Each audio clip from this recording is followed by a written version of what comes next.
So should we just get into it? You want to complain about the thing that is not a thing worth complaining about? I'm going to minimize your complaint before you have a chance to make it. That's how upset I am about this.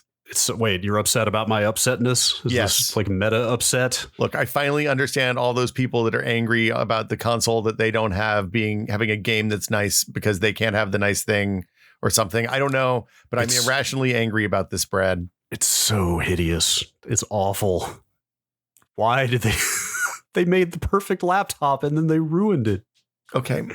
I'm being a bit flip, as I often am. I think people take me at my word a little too much. This isn't you being flip. I know how you feel about the notch. Listen, just so you know, like a lot of the people you listen to on the internet are often playing an exaggerated caricature of themselves. But not in this case. But not, come on, goddamn it. Look, I mean, I genuinely revile the notch. I don't actually think that they ruined the laptop with it, but I kind of do. Just to be clear, how old is the phone that you're carrying now? It's not, dude, it's an iPhone 8. It's like 3 years old.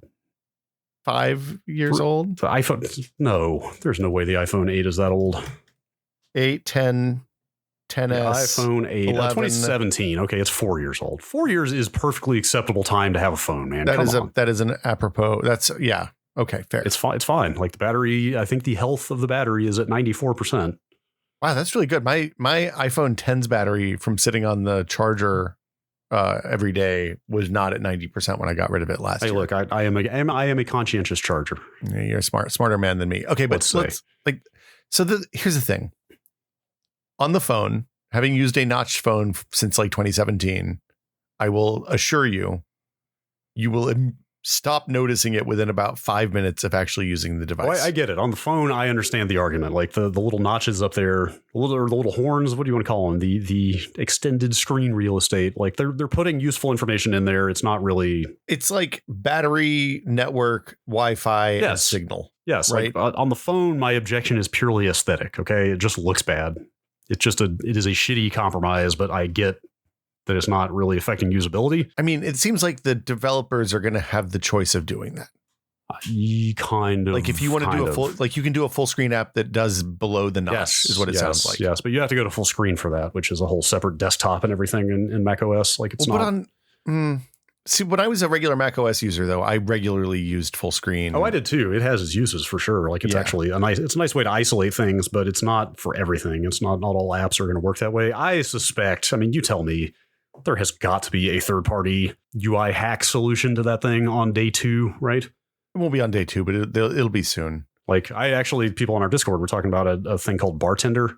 Yeah, which does exactly this sort of thing. Like they don't like. I saw the author out there saying like, I haven't had a chance to test a notch laptop yet, but I'll mess around with it. But that is a $15 app that does exactly what you think. It lets you edit and control the menu bar the way you want. Like a lot of that stuff in OS 10 because of the BSD roots is more accessible than it would be in something like Windows, and like the janky shell scripts are way less janky on OS 10 from my experience. You still see references to like next step extensions. Yeah. Floating UI extensions all over the place. NS, whatever.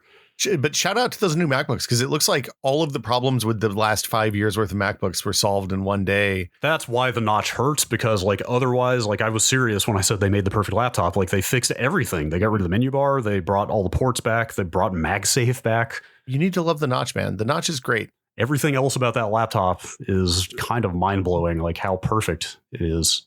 I mean, I got to say the bringing MagSafe back is a little bit shitty because like the MagSafe. OK, so one thing that's nice is the MagSafe cable is a USB-C on one end and a MagSafe on the other, which is good. Or the MagSafe 3, whatever it is. So that like when you romp around the power brick end of the cable, it's not going to get jacked up and fray like every MacBook power cord ever for like the last 15 years. Oh, you gotta make sure there's no tension on that thing when you wind. Look, we did it. Always leave some slack when you wind. We did a video. We did a PSA. We did a right way to do this, a wrong way to do this. Anna did an edit on that was very fabulous, and it was like 1940s radio announcer voice. Nice. You got to be a conscientious winder as well. You do a pigtail. Always do a pigtail. Yeah. But everything else about that laptop seems like, okay, so that cable is $99, I believe.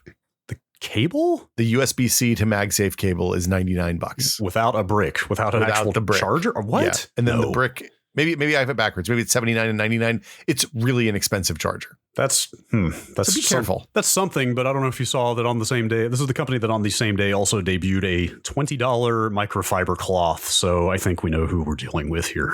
Well, look, yeah, it's the problem. The problem with MagSafe, like I don't understand why they didn't just do USB-C on both ends, because that's the right choice. Except for I think USB-C doesn't go as high as the MagSafe does in this case because it's like 149 watts or something.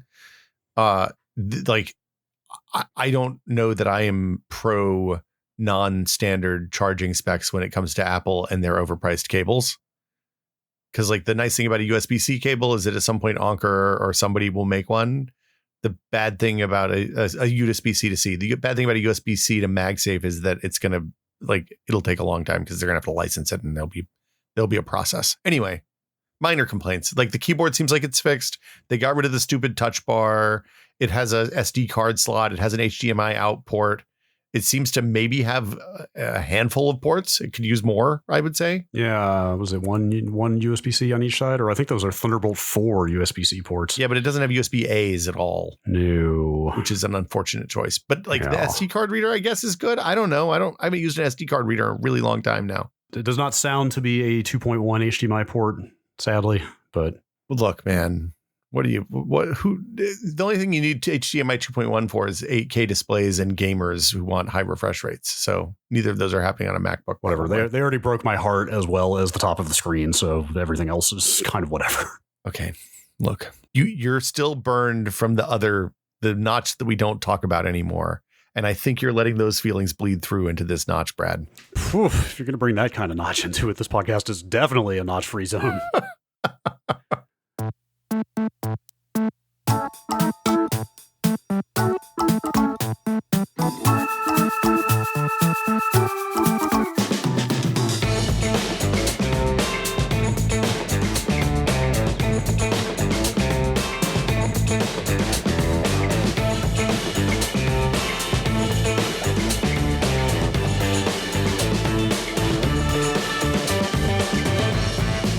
Welcome to Brad and Will Made a Tech Pod. I'm Will. I am Brad. Hello.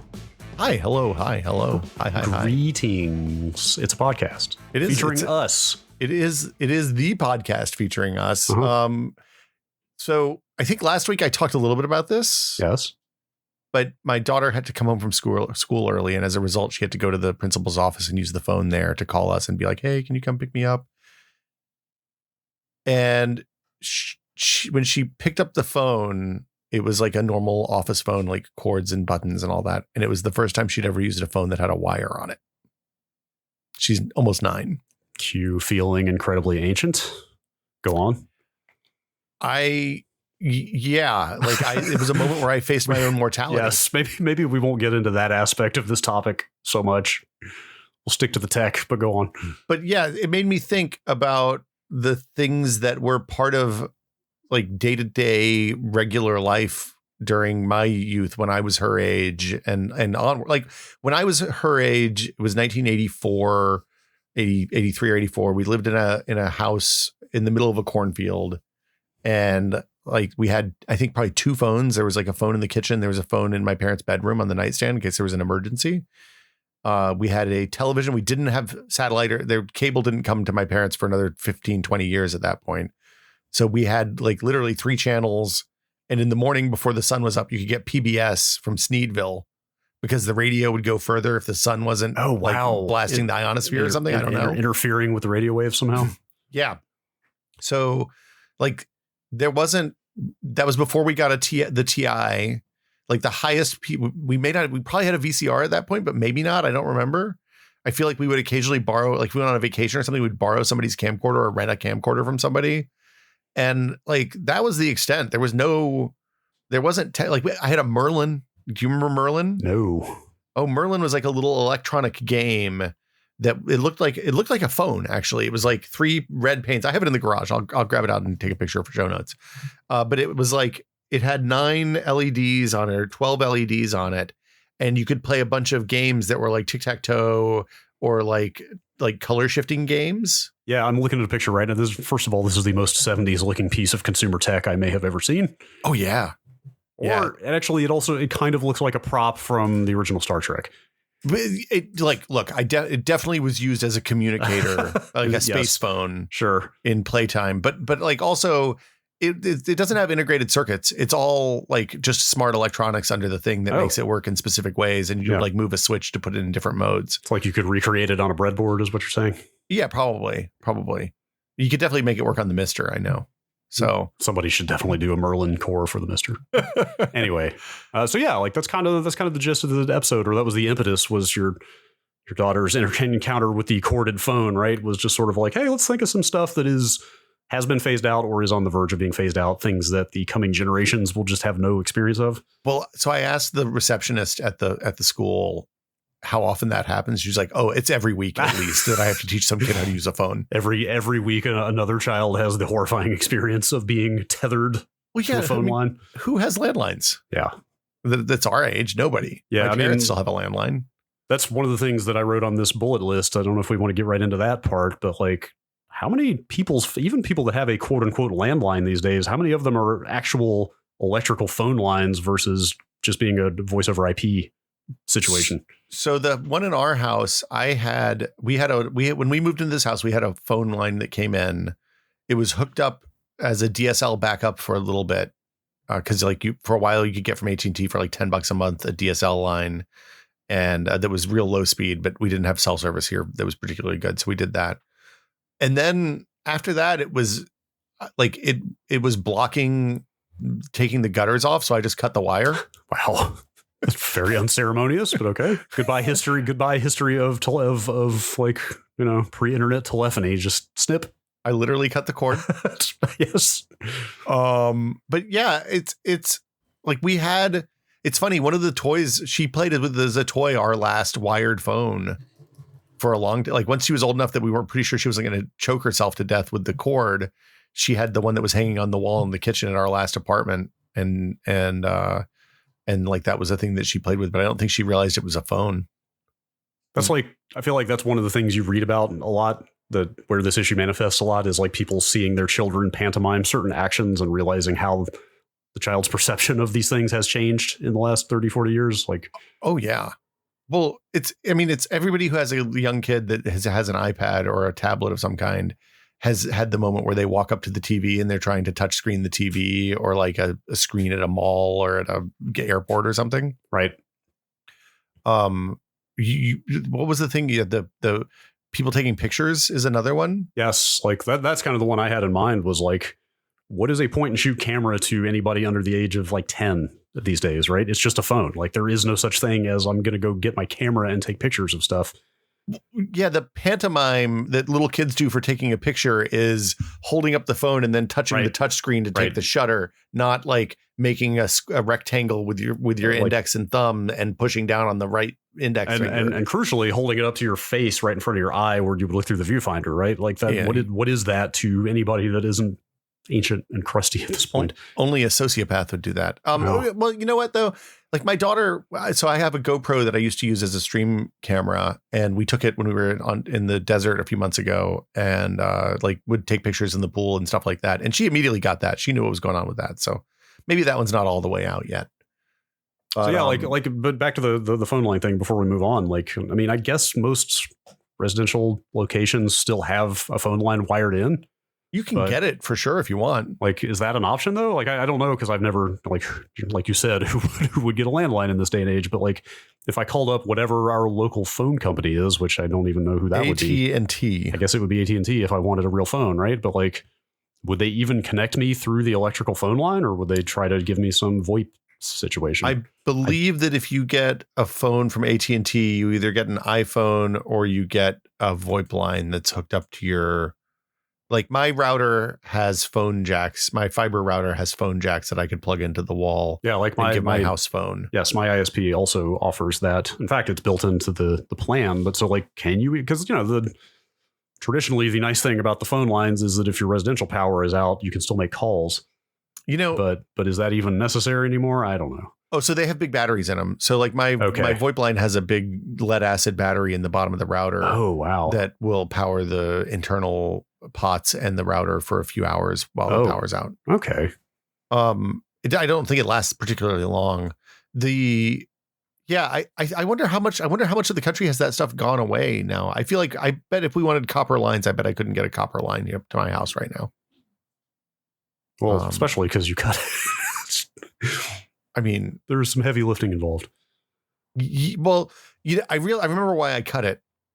I cut it because we switched to VoIP when we first moved here. So we had the POTS line originally, and we had switched to VoIP maybe in the last apartment. And I wanted to plug the VoIP modem into the walls in the house and have it just work. And in order to make that work, I had to kill the carrier signal from the outside world, or else it would cause real weird problems. So I just cut it off. The wire. It's like a vestigial limb. It's just gone.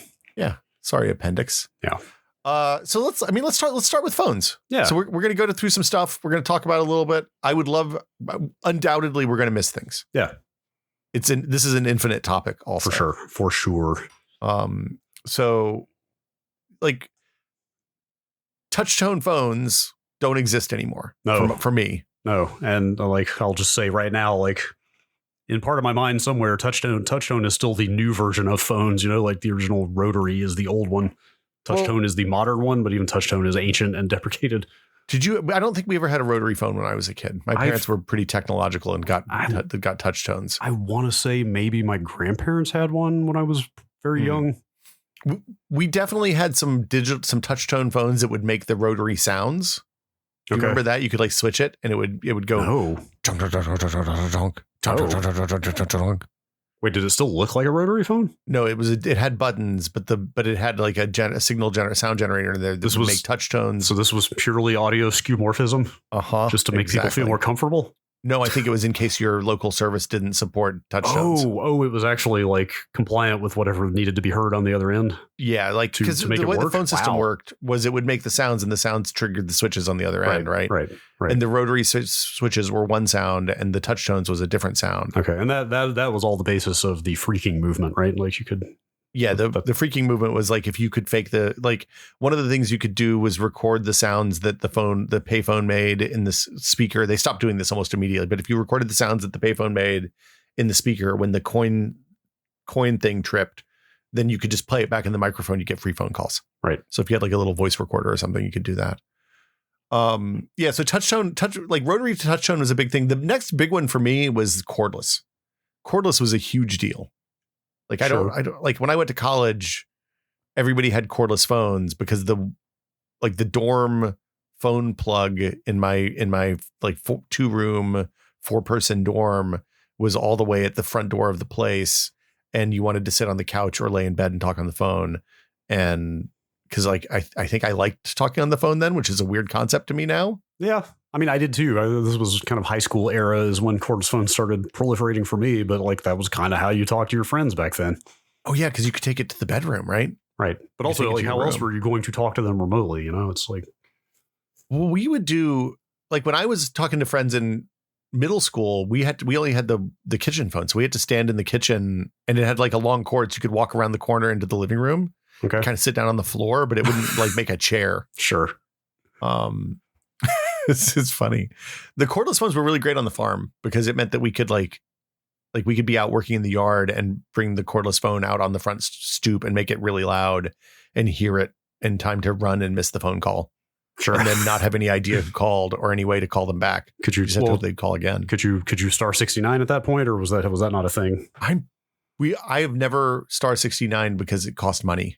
Did it really? We were not allowed to do things that cost money. I wasn't either. Trust me.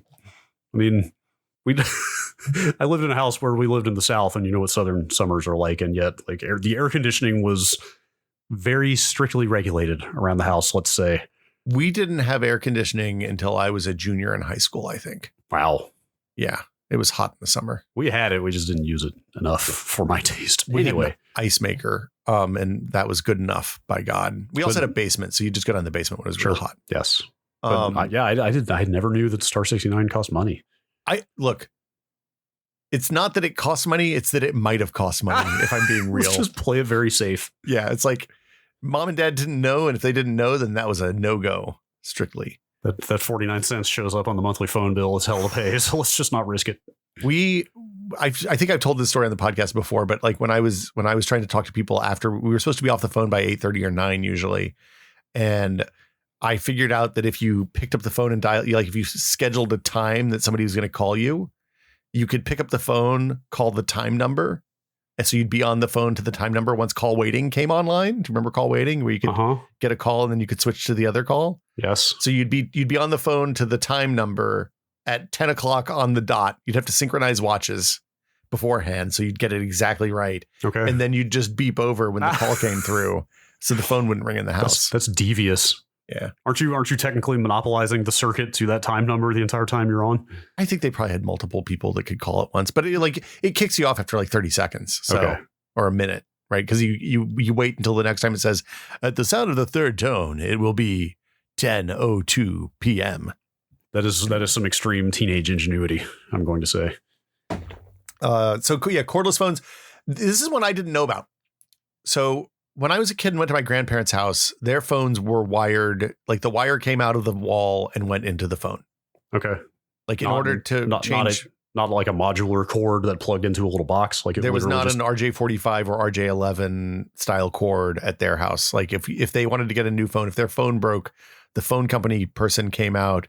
He unscrewed the bottom of the phone, unscrewed 4 wires from inside the phone, and then would put a new phone onto those 4 wires and close it back up. So a true hardline. It was a hardline, and it was a phone that was probably leased by Bell. Wow. Would be my guess. Okay. My parents didn't truck in that. They didn't take the leased phone because it was after it was a little bit deregulated. You can put your own hardware on their network. So we had RJ11 cables. But in between the hardwire time and the RJ11 time, there were apparently a bunch of weird proprietary cables around the country. There were some that were just like 4, they look like pins. They're like inch-long pins that stick out of the wall, and you jam those in. They seem to be a little bit keyed, but the RJ11 and RJ45 came online like between when I was a youth. I'm sitting here, I'm looking 74, 75. I'm looking at the two. One is 8-pin and one is 4-pin. Yeah, I'm trying to figure out what the difference is. I started to say something. I don't want to sound ignorant. I thought, isn't RJ45 also Ethernet? RJ45 is Ethernet. Yes. It is, right. Okay, that's what I thought. So, wait, could they both be used for phones? So, the standard for analog phone line, the wire standard is different. RJ45 has to use a Cat5 or later cable because the way the twisted pairs inside the thing are wired matters. Okay. Because it reduces interference. The cables that you use with RJ11, which was I can't remember, is not it's not twisted the same way. So, but yeah, there were a lot of weird telephone connectors back in the day. And like my other grandparents had those, the big square ones. So that was weird. The RJ11 stuff took off really fast, though. Once the bells were broken up in the 80s, then all of a sudden everybody had RJ11 jacks all through their houses. Now everybody's making a phone. Yeah, exactly. What else we got? You want a phone that looks like Garfield? You can have that. Only off the coast of France. Wait, have you seen that story? Oh, wow. I didn't know that was a well-known story. That's a famous story. Is it famous? Yeah, the container yes, the direct container ship that is continuing to wash Garfield phones up on the shore to this day. Yes. It's like the most ghastly oil spill in history. Yeah, it's the Garfield phones seem like they'd be funny, but they're not, it turns out. Hey, look, too much Garfield stops being funny very quickly. I always wanted one of those football phones you got for signing up for Sports Illustrated. I didn't want Sports Illustrated. Yeah, I didn't want Sports Illustrated. I also didn't give a shit about football, but for some reason I always thought that football phone was cool. I never had a novelty shaped phone, I don't think. I did not either. Yeah.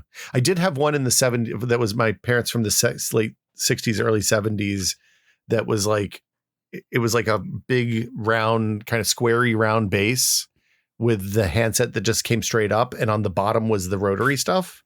And there was a big red button in the middle. It was a very good clicky button.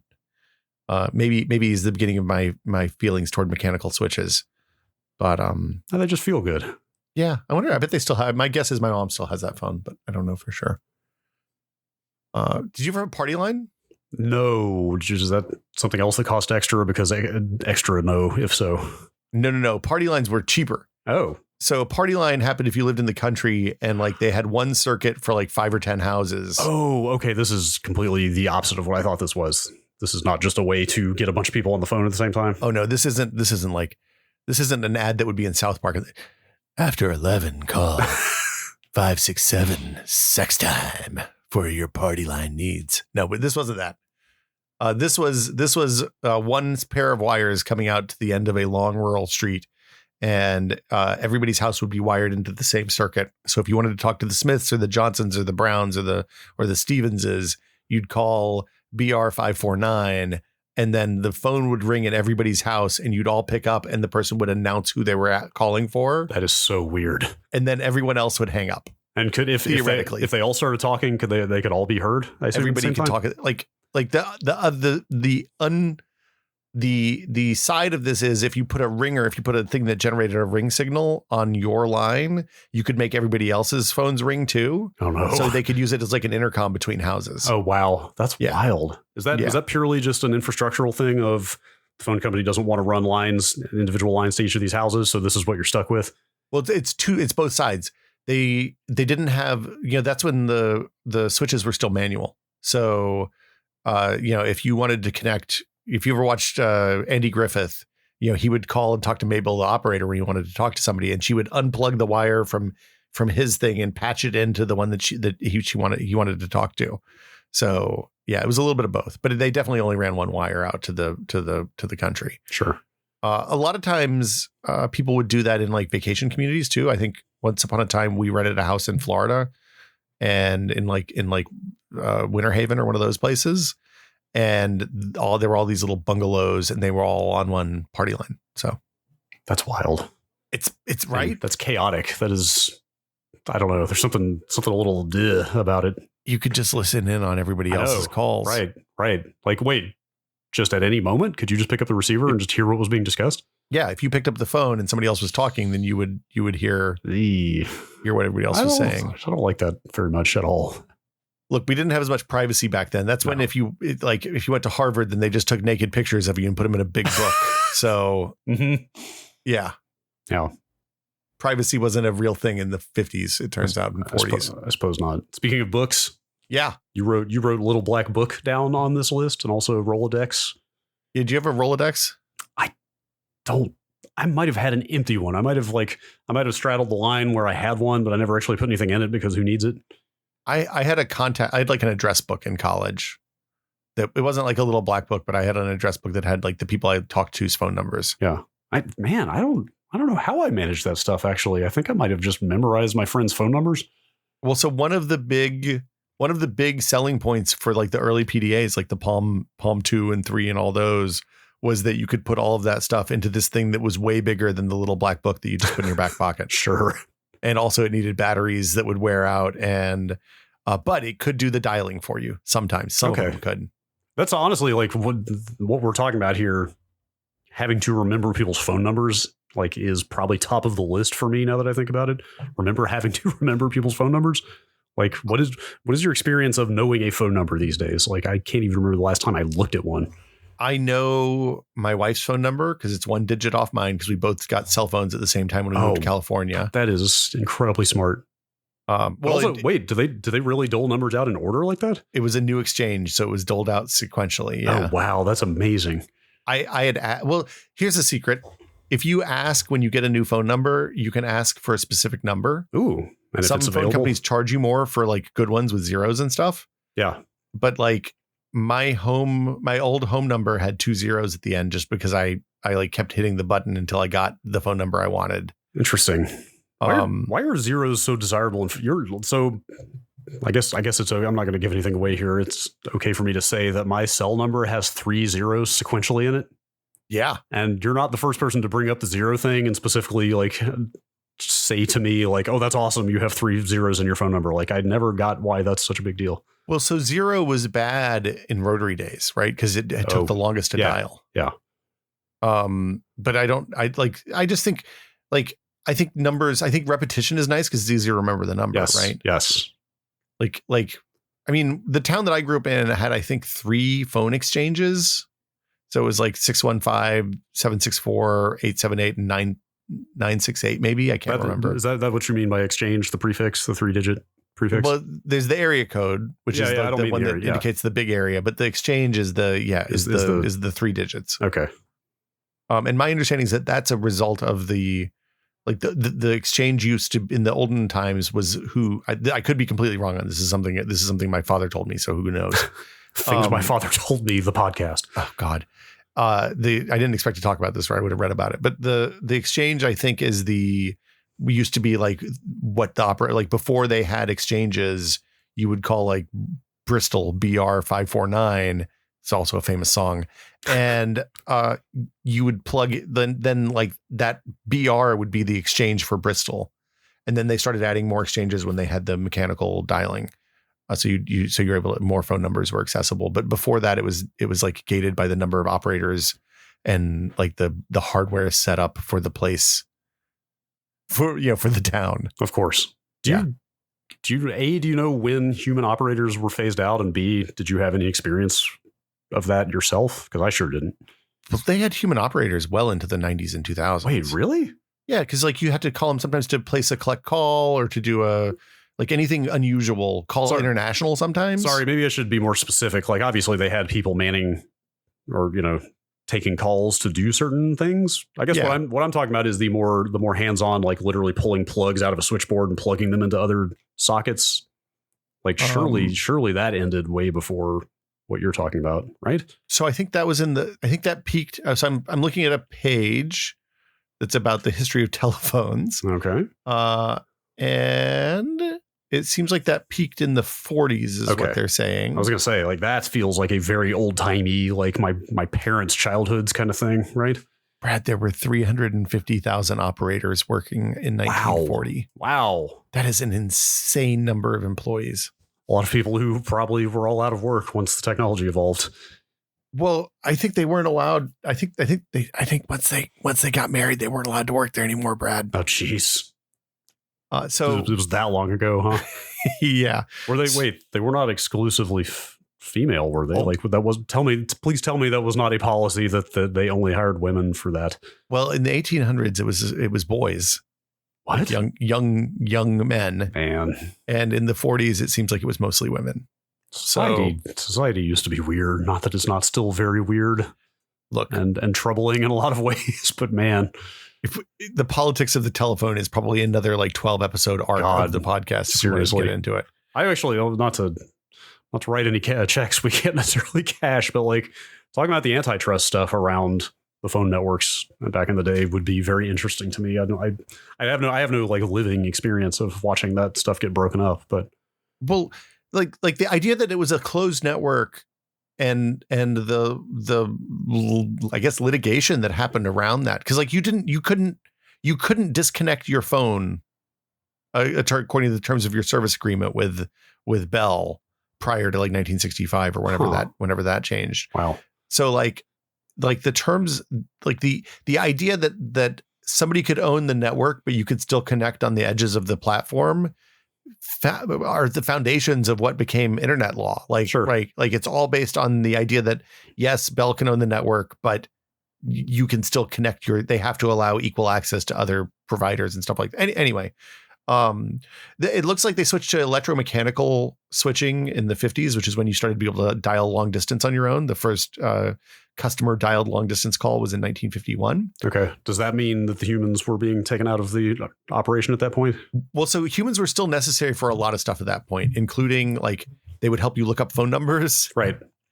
You could, if you were dialing international or someplace that didn't have a supported exchange, you'd still have to talk to a human. Okay.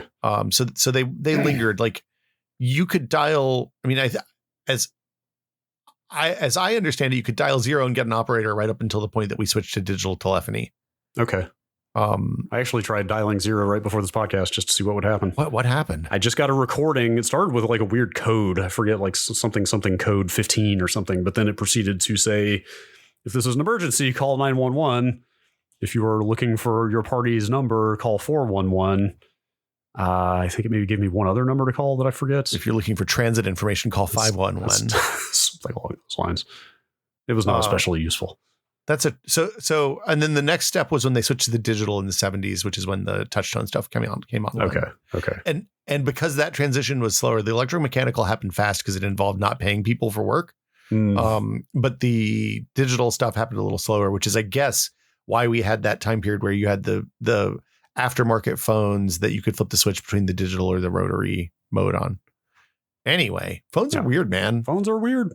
I was looking, I don't know what the term is, but I was looking for I think there's like a list of, I don't know if these are touch-tone related, but the multi-tone codes you would get when you would pick up a line, and it would be like, oh, this is the number's been disconnected. Like, Yeah. Yes. Like, I think didn't those vary by country or by network? I'm sure. Like, I think like different countries had different tones for different stuff like that. That would make sense. I was trying to find a kind of repository of all of those, but I don't know what those are called. There was that the list of lost sounds. Yes. Oh, that the one I sent you? Yeah, that you sent me. The Museum of Lost Sounds. What is that? Yeah, is really good. It's the savethesound.info. It's a pretty good URL. Yeah. But it's like everything from like the AOL sound to Mac startup sounds, warning sounds, teletype sounds, Mott Bell sounds, the Euro signal, which I'm sure plenty of our listeners are familiar with, but I'm not. Yep. Yeah. The oh boy. Oh, that's a good one. That's coming through. Oh, that's intentional. Okay. Just thought I'd stick a little bit of the Euro signal in there. They had a teletype service in France, like a Minitel was the name of like the home computer system that connected to the phone network. And like you could send text messages and stuff to people, is my understanding, over that, wired from your kitchen. Europe had a lot of interesting stuff. They did cool stuff, man. What else we got on this? We've only talked about phones so far. Maybe this is all phones today. I don't know. Phones, I think, I don't know. Like, obviously communication is just such a universal experience that I feel like that's the go-to example of all this stuff, right? And we talked about cameras in relation to phones. That's true. Because for kids, phones are just cameras. Cameras are phones. Well, it's funny though. The camera thing on phones really, like when I started covering smartphones in the late 2000s, early 2010s, like there was conversation about whether that was actually going to happen because the cameras were really bad on phones up until about the iPhone 4. Right. And then they got okay. Like if you go back and look at pictures you took with an iPhone 4 or 5 now, you're gonna be like, oh man, this is a shit looking photo. But back then it was good enough. Right. And now ridiculous things are happening with phones on cameras. I mean, do you think it's accurate to say, this is a little bit of a tangent, but is it accurate that phones have only become the default cameras for most people by dint of Apple putting so much R&D into them?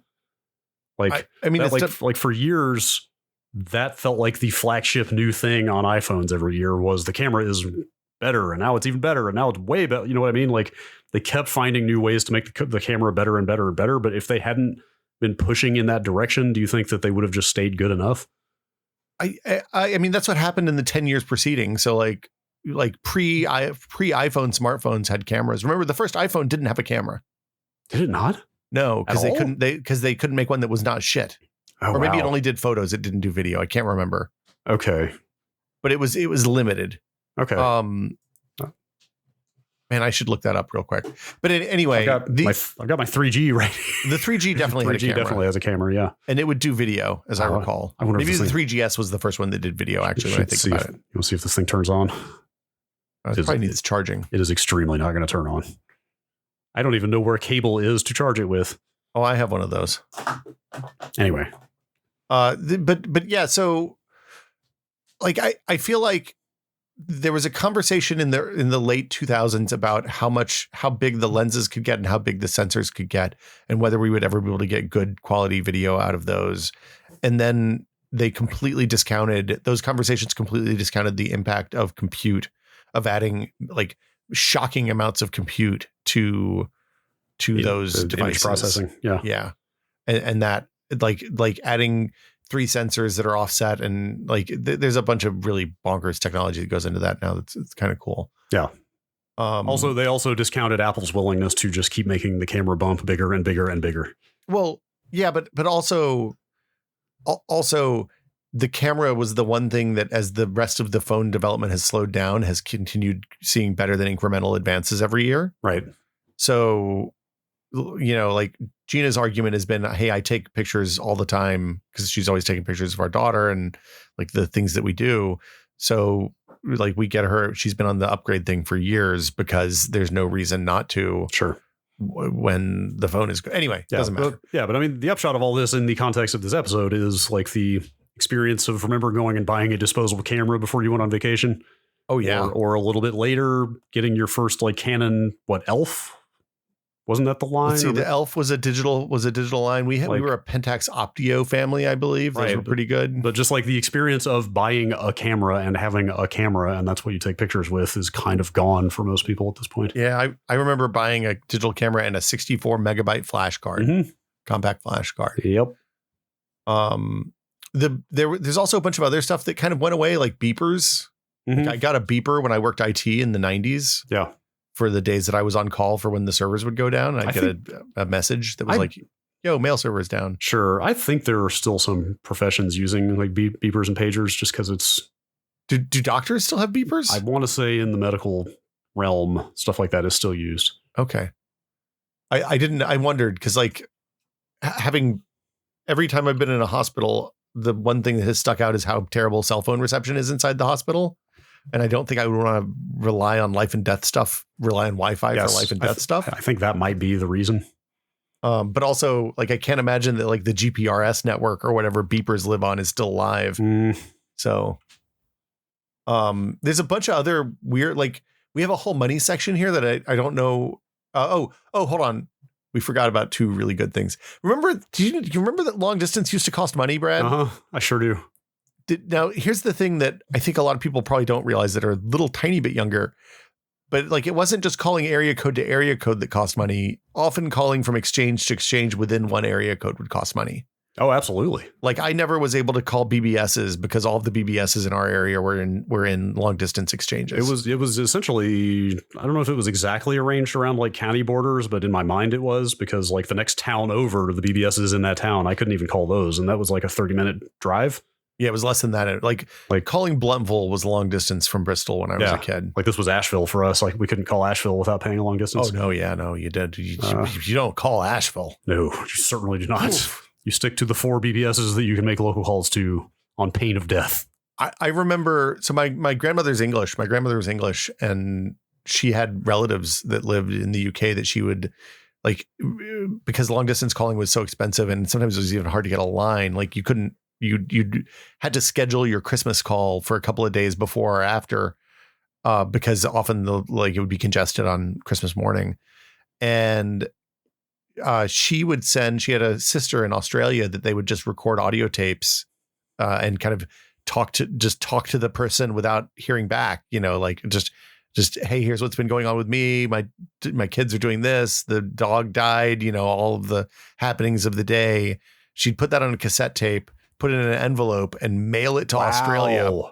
And then like 2 weeks later, 3 weeks later, she'd get one back. Oh, that's cool as hell. Yeah. That is also ingenious. But then satellite phone services that use satellites came around in like the mid 80s after the Bell breakup. And she could do you could suddenly afford to do long distance because the satellite stuff, even though there was a little bit of a lag, was way cheaper. So that's when we would all gather around the phone on Christmas morning and talk to uncles and aunts in Australia and England. Yeah. Enormous fortunes have been made by making expensive telephony slightly easier and cheaper. Yeah, exactly. I think that's it. I feel like answering machines are kind of weird, but like it's voicemail. I don't know. Do you still use voicemail? When necessary. I don't love it, but like there is at least a direct analog to answering machines that lives on your phone to this day. So that's still something people know about. Yeah. Do you remember? I remember the first time when I had one of the early iPhones riding Muni, I would be in the train station and I would look around and I'd be the only person on a phone, partly because they didn't really work in the subway station that well at that point. But then like 2010, 2009, 2011, somewhere around there, you would look around and every single person would be on a phone. Like it completely flipped in like a 12 to 18 month period between nobody having phones and literally everyone having phones. God, I hadn't thought about that. Like 3G, iPhone 3G was my first smartphone. Yeah. And I think that was still fairly ahead of the curve. Probably. The inflection point was between the 3GS and the 4. Okay. Or the 5. Was it really? 4 generation is when they started subsidizing them pretty hard. Okay. And everybody got phones. Yeah. It's bizarre. Like, that's not that long ago in the grand scheme of things, but like in terms of remembering a time before ubiquitous smartphones, like I cannot. When we launched tested in 2010 and started working in the Sausalito office, the 3GS was the current iPhone, and the 4 came out that year. And that was the 4. I really think the 4 was the one that did it. Like, it was the hard edge design, the decent camera,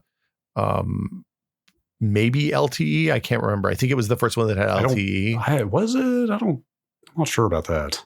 That might've been the 4S, but anyway, it like, there was a fun game that I used to play when I would ride Muni then, where I would I'd be standing there and I would pull out my phone on the subway station and see how many people you could get to pull out your phone just by the mere act of pulling out your phone. Is that like the thing where you yawn and then everyone else around you starts yawning? Pretty much. Yeah. Pretty much.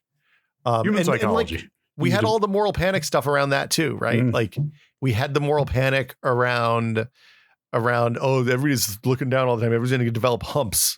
All of the stupid stuff that people get worried about with every single piece of new technology ever.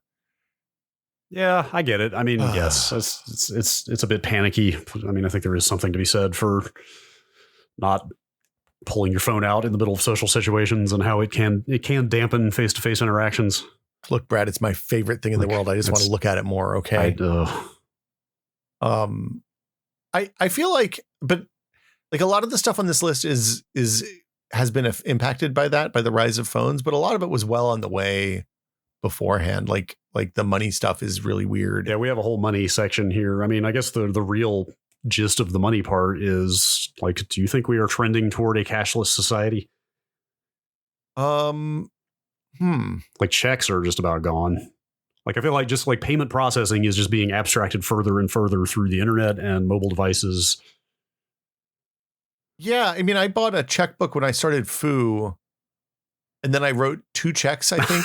The entirety of the business? The entirety of the business was 2 checks. One of them was to the state. Okay. Because they needed a check or a money order. I didn't know how to get a money order. Yeah, I feel like Denmark doesn't do checks anymore, I learned in researching this episode. Mm-hmm. Like, they just don't, like, you can't cash a check in Denmark, apparently. At all? Wow. Yeah. I feel like wire transfers have gotten inexpensive. It used to be that a wire transfer costs like $30, and now, since everybody does electronic funds transfer for their paychecks and stuff, it just works itself out. Like, have you ever worked someplace that you got a paper check at the end of the month? I think when I was a teenager, maybe. I got paper checks at Future because I didn't like the bank stuff. I didn't like the EFT. I didn't want to give them my bank account number. Like, I think I got paid by check when I worked at a pharmacy in high school, for example, but certainly not in my professional career has all been direct deposit. Wait, did you ever do cash jobs in high school? I had a cash table waiting job once. Like, off the books. Don't tell anybody. Yes, but only from individuals, not from businesses. Like, I never worked under the table for an actual company. Like, I mowed plenty of yards. I did it's random computer repair and got paid cash that way. But yeah, I did a fair amount of table waiting off the books. No kidding. I was like 16, so I probably wasn't supposed to be working there for multiple reasons. Anyway. Yeah. They had a liquor license. The credit card thing. Do you remember credit cards before you had the mag swipe? Like, barely. Just like I wrote that on here because I have like the vaguest memory of a big slidey machine, like some kind of carbon copy business where you like put the card down and like slid some heavy piece of machinery across it to make the carbon. That's it. There was a thing with a roller. You'd put the card down in a special spot on the thing. You'd put a piece of carbon paper with like 3 layers on it, and then you'd ka-chunk this roller that would go over the top of that, and the force of the roller pushing down on the embossed letters on the card, numbers on the card, would imprint it into the thing. Now, the thing you don't remember is that before the swipe would dial into the internet and connect to or dial into their credit card verification place, they either had to call a number for big purchases. Okay. So like if you were buying something expensive with a credit card, they would call a number and be like, okay, here's the number. Here's the price of the transaction. Is this card good for that? And they'd say yes or no. Like a human being would say yes or no on the phone. God, how long would that take? The other way that they did it is even more insane, in that every 2 weeks, I think, you would get a newsprint style printout of all of the bad credit card numbers. No kidding. Yeah. So you would flip through there, and if you'd find the number that was there would be one for Visa and one for MasterCard, and you'd find the number, and if the number wasn't in the book, it was good. And if it was in the book, it was stolen and you shouldn't use it. By omission, you can just assume if it's not on the bad list, it's probably okay to use. Probably okay. Wow, that is crazy. And then I guess they would just like file all their transactions at the end of the day or something. They would take the slips, and I assume they would mail them. Wow. Or fax them. I don't know. Man, this is, I mean, the whole point of credit cards is convenience, right? But none of this sounds remotely convenient. I don't know. Well, that's it. It wasn't until the mag stripe came along that it became convenient. And like, just to be clear, the mag stripe, which we still use in the US inexplicably, is like the least secure thing in the world, because it's like 1970s technology, 1960, like developed in the 60s and implemented in the 70s. And there's no encryption. There's no like, you can buy a magstripe reader for about $4 from AliExpress and read every credit card ever made.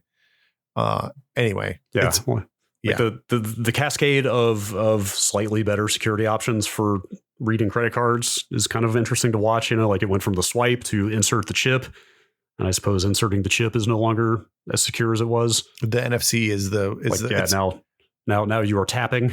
Well, it's funny because like in interacting with the car charging infrastructure, where I assume that they can assume that you have newer technology, that's all NFC based. There's no chips or swipes on any of those any of those machines that I've seen. And like watching that whole process play out is kind of what makes me wonder if like all of the stuff is just going to be completely virtual at some point. You know, like stuff like Apple Pay, if you've got it loaded on your phone or your Apple Watch, like there's not even a card involved anymore.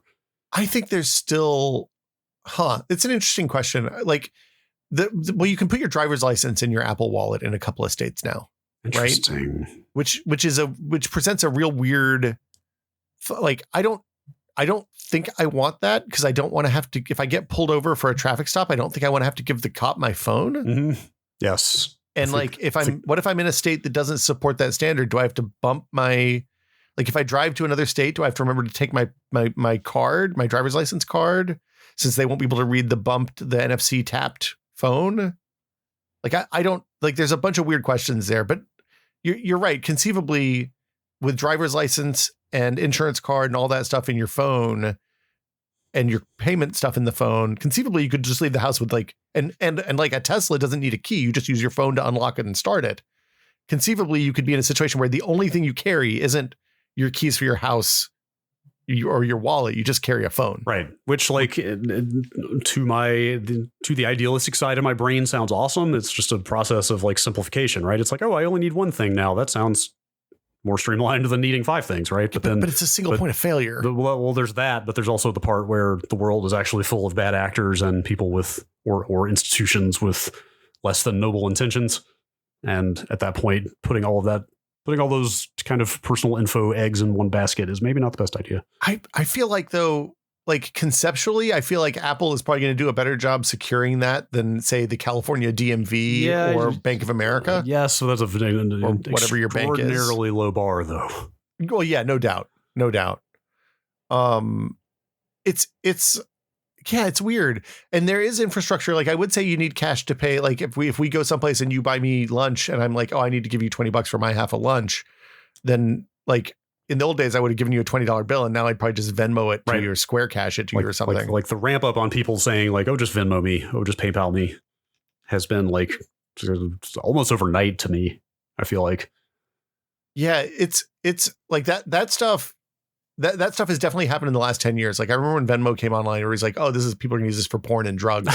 Right. And then immediately, like, you would go to a bar and somebody would pay the bar tab and they'd just be like, hey, everybody Venmo me $30 and we're good. Right. And it's even like it's making its way into like professional settings now, you know, like now that we are largely self-employed dealing with like accountants and situations like that. Like they are perfectly happy to use things like Venmo to get paid for like professional services rendered.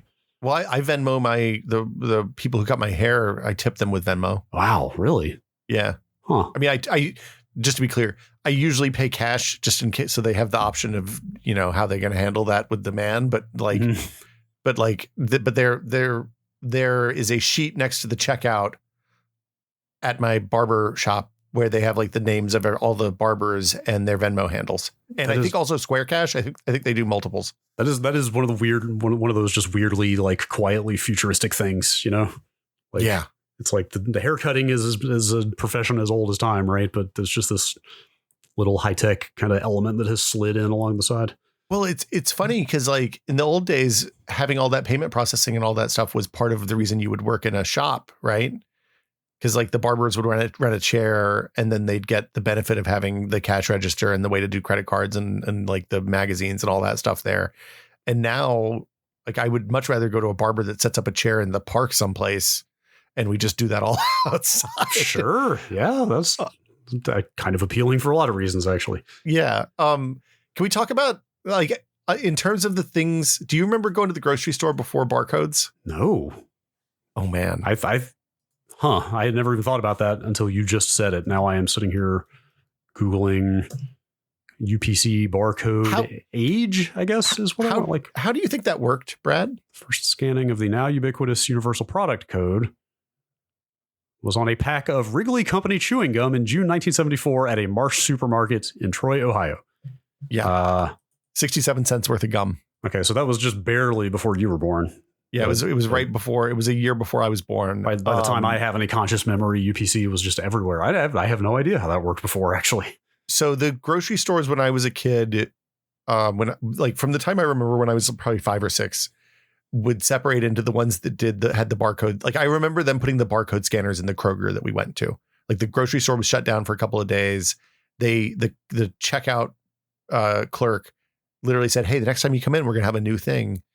And when we went in to see the one buy groceries at the barcode scanner one, my mom was like, "Don't look at the thing whatever you do." I'm sorry, what? Because the lasers will burn your eyes out. Wow. Okay. Look, there was a large list. I wasn't allowed to look into the microwave oven either because the microwaves will burn your eyes out.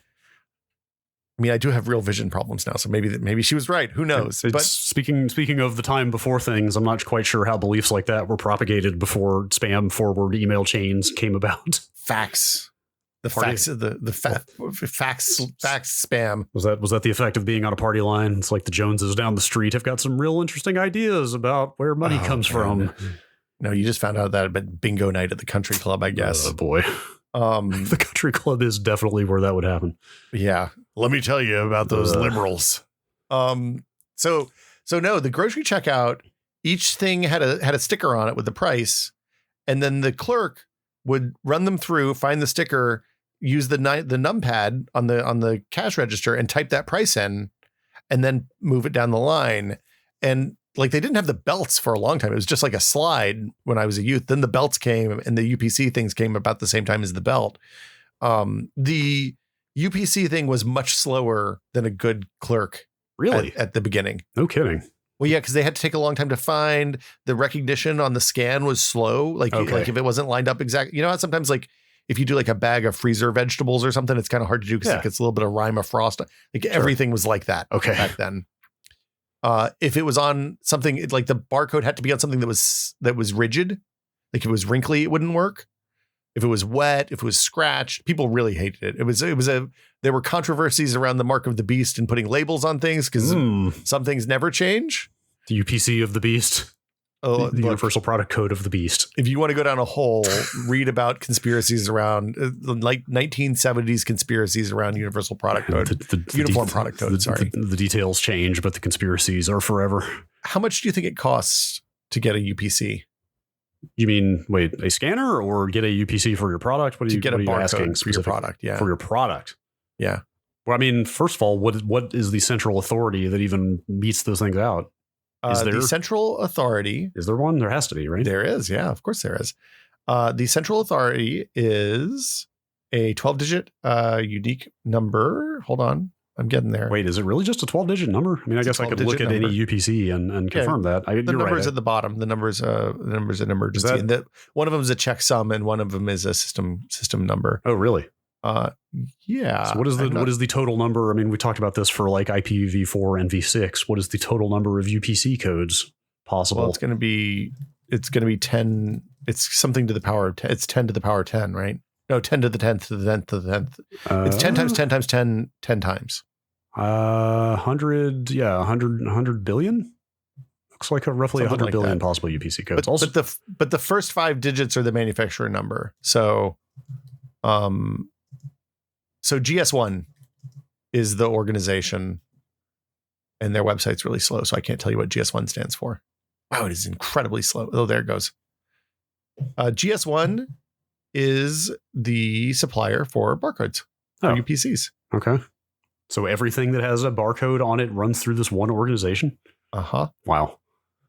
The global trade item number is the GTIN. It can be used by a company to uniquely identify all of its trade items.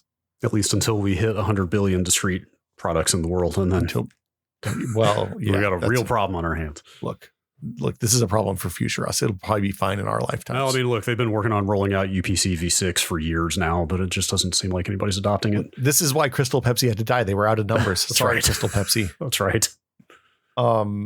Yeah, checking out stuff.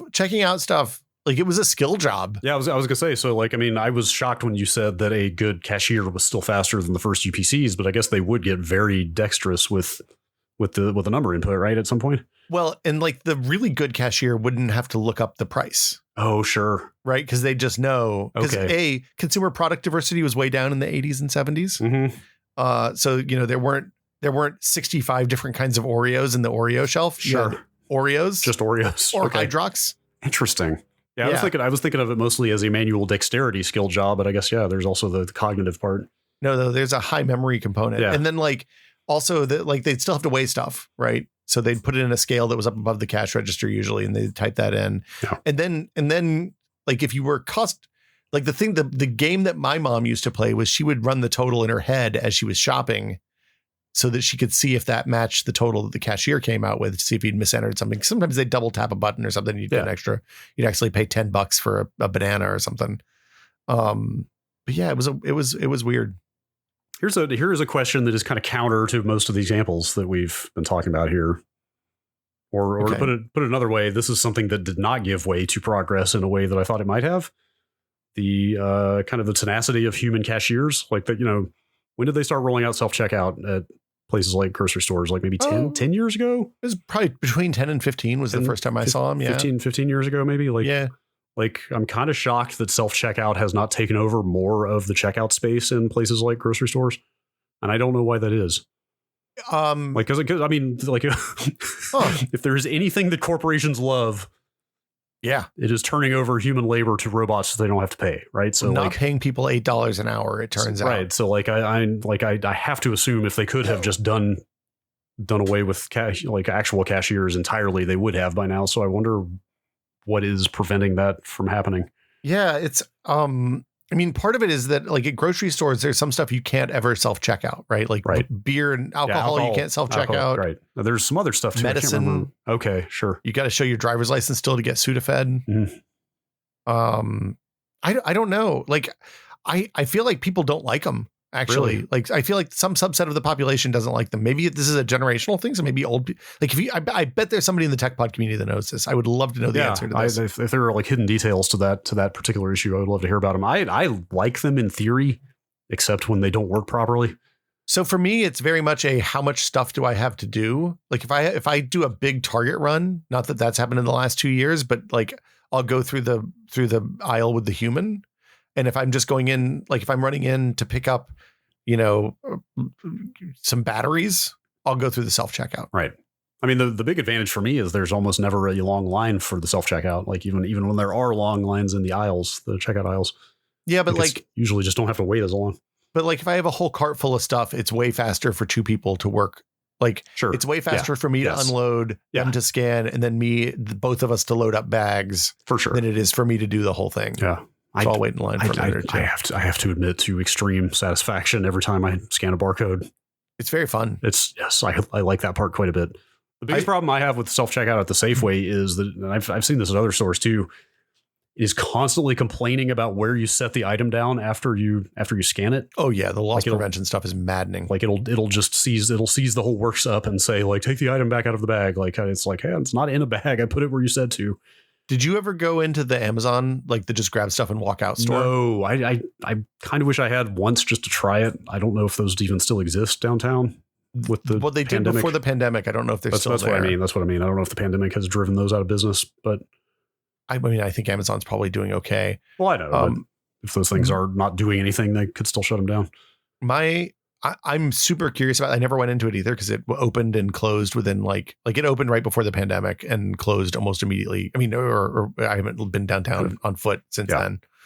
I'm really curious because my understanding is that there are like a handful of smart computer stuff and then a lot of people watching cameras in like someplace that it's inexpensive to pay people. Interesting. So, and combined with a mixture of shit that they don't care if is stolen. Mm-hmm. I would believe that. Yeah. So what is the payment mechanism? At least for people that don't know, like I don't know what the mechanism is here, but for people who don't know what the business model is, it's literally, I forget what they're called. It's not Amazon Fresh is the delivery service, right? I forget Amazon. I think it's the Shop and Go is what it's called, right? Anyway, the point is there's nobody, theoretically, there are no humans manning the store. You just walk in and get the thing you want and walk out with it. And somehow they charge you for it. But I don't know. That's the part I'm not sure I understand. Yeah. So I think you have to check in with your phone, right? And is that what your it Amazon is? account. Okay. So there's pop-ups. It's Amazon Go is what it's called. Amazon Go, right? Good food, no lines, no checkout. And my understanding is that you walk in, it's like mostly food and convenience store stuff. And you just walk in, you scan your code, you tap like a code in the app to let them know you're there. You grab what you want and then you walk out. Curious how well that actually works. Look, it's on my list of things to go check out once we're back in the business. We're back in the real world. Yes, if and when that happens. I think. I mean, we had a lot more stuff on this list, and we will do another one of these in the future if people like it. Space these out. I would also be really curious to hear the stuff. Like, we didn't even get into planes. Airplanes were weird, man. Yeah, I'm fascinated with like 60s air travel. I'm always tripped out when I go to my daughter's school and like there's no overhead projectors. They just have they just have projectors and laptops everywhere. Right. Yes, that's a good one. I can AirPlay stuff onto the screen in my daughter's classroom when I'm on the school Wi-Fi. Oh, that's so weird. Yeah. Lack of card catalog in the library is a good one. Yeah. Yeah. Remember encyclopedias? I vaguely. We never had a set. We had a set of world books from the 60s. At home, we never bought in. Go ahead and tell you, if you want to read some problematic reading in the 21st century, I will assure you that world books in the 60s had some interesting ideas about diamond mining and genocides. I bet. I think we ended up with a hand-me-down, like at the school my mom worked at, like they were tossing their encyclopedias. So it was like, hey, you can have these if you don't want us to go shred them or whatever. Oh, that's nice. I think we might have an old set at my parents' house now. I should maybe dig that out. You used to be able to do like subscription model encyclopedias where I think World Book worked this way, where you would pay like $20 a month and you'd get over 26 months or 30 months, you'd get like a full set of encyclopedias and they'd send you one letter at a time. This month, B. Yeah, literally. That's how it worked. Weird. Yeah. Weird. It was a different time. Yeah. But you know what it is time. This is a similar time. We do this time every week. That's right. It's time for seamless segues. Yeah. Time to thank the patrons. Thank you, patrons. Thank you, patrons. Thank you, patrons. Thanks, patrons. Thank you. As always. No. Thank you. No. Thank you, patrons. As always, this is a listener supported show. Yeah. We don't take ads. So if you would like to support the show, you can find out how by going to patreon.com/techpod. Again, that's patreon.com/techpod. And for as little as $2 a month, you can join the fabulous TechPod Discord where you will have, okay. This thread experiment's going a little sideways. Is it? Thread Club. Did you see the goose thing this morning? No. Is Thread Club drunk with power? I think they've gone rogue, man. Oh, we might have done too many Canadians. Oh no. Are we gonna have a splinter faction on our own Discord? Look, there's a goose appreciation thread. Are they going to create Are they going to create a thread from which to foment rebellion? Our Lord of Emoji is doing anti-goose stuff, and the Thread Club is doing pro-goose stuff. So like it's like we got a real like. I think we're gonna have to have a summit. I think is what's happening. Okay. We have to crack open the Discord jail for the first time. Look, I'm not ruling anything out at this point. Okay. But it's a wonderful community of just really, really beautiful nerds. Yeah, like just all sorts of good stuff all the time. It's a good time. I have to special shout out to all of the people doing goofy, spooky Halloween names for their usernames and avatars. That's always a good time. Yeah, I love that. I like that better on Discord, it turns out, than Twitter, I think. Yeah. So you can join the TechPod Discord by going to patreon.com/techpod. And then we also do a monthly patron only episode and some other stuff. Yeah. If you want to check that out. But as always, very special thanks to our executive producer tier patrons, including Paddle Creek Games makers of Fractured Veil, Andrew Slosky, The Bunny Fiend, Jacob Chappell, Joel Krauska, Twinkle Twinkie, David Allen, and James Kamek. Thank you all so much. Yeah, thank you. And thanks to everybody, whether you chuck in a couple bucks a month or just tell your friends. We love it. I've been getting good tweets lately, and Brad, I switched back to TweetDeck. Okay. There's no ads on TweetDeck. Were there ever? No, I forgot. I never used TweetDeck. It might shock you to hear that I had strong feelings about Adobe Air. What? Hold on. I'm guessing they have not been on. I'm guessing TweetDeck has not used Adobe Air in a very long time. Was Adobe Air that weird app platform thing that they did for a while? It was some dumb app middleware that you had to install to make. I doubt TweetDeck has required that in quite a long time. No, it's just HTML at this point. Since once Twitter bought them, I guess. It was before that, but yeah. Can you get standalone TweetDeck anymore, or is it just in the web? Everything's in the web browser if it comes from Twitter now. Just a web client. Well, if you have Chrome, you can do that Chrome app thing still, I think, where you can make it its own thing and launch it as an application. But yeah, is TweetDeck still all about the multiple feeds simultaneously side by side thing? You want to see some columns? I can show you some columns. I'm good, honestly. I'm going to let you hear it. Look, take a look at this. Please don't share your screenshot. There you go. You're going to see it. You can't help but see it. Look at all these columns. Trying to get less Twitter in my life instead of more stuff. I'm gonna stop sharing my screen now. Yes. But yeah, that'll do it, I think, for us this week. Yeah, Mr. Shoemaker. Yeah, thank you. Should we put that other thing at the end after the music? Oh, for the people who stick around. The hair thing. I mean, there was a hair thing. Sure. Okay. Sure. God. Well, I should have said this during the hair thing that will be after the outro music, I guess, instead of right now. But I think I'm going to be in the most social situation I have been in since the pandemic started in December. Yeah. In terms of visiting family. Yeah. With the long hair. Yeah. I've potentially got a huge decision to make about the hair. You could just Jared Leto and go for the man bun the whole time. That's kind of where I'm at now. Well, but on the top instead of in the back. Just lead with it. It's true. Oh man, I've got some thinking to do over the next 5 or 6 weeks. I watched Dune last night, and I got about 45 minutes or an hour in, and I was like, holy shit, that guy's helmet is a Vive Pro audio strap. Wait, like a literal one?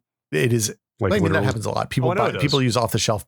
But totally. Yeah, like the Oscar Isaac's helmet in one of the scenes where he's in an airplane thing is literally like a Vive Pro audio strap with an extra piece of plastic tacked on that was painted. That's good stuff. It was awesome. I was like, oh man. And then I tweeted it last night, of course, because that's one of the things Twitter is still good for. And then people were like, yeah, Norm saw this yesterday and posted the pictures. And then I've seen like 5 other VR people post that today. So, but that movie's cool. It's a pretty movie. Yeah, you should. I went to my daughter's school the other day to pick some stuff up without a hat on, which is the first time I've gone out in public with the long hair. I think without a hat. Yeah, where I'd see people I knew. Any strange looks? I got the stink eye from the principal. Wow. She didn't recognize me because of the long hair and the mask. But like, who is this grizzled man that has entered our lobby? Who's this beardo? Huge weird beardo. But yeah, it's I don't know. It's weird. Mm-hmm. See y'all next week. I guess that's the end of the podcast. Bye.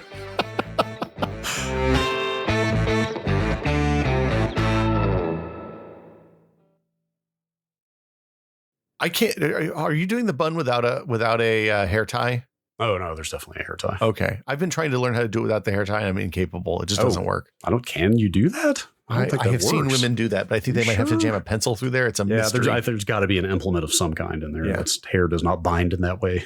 No. Unless you just never wash it, in which case. Well, I tie it up and twist it around real good so it's nice and tight, and then I jam it through the center of the knot, and that'll hold for a few minutes. But if I bump it, then it falls out. Tying your hair into its own knot maybe is a questionable. Look, I'm not particularly attached to the hair. I mean, it's attached to me. I was going to say, next time you brush or comb it, if you're comfortable with half of it coming out, then tie away.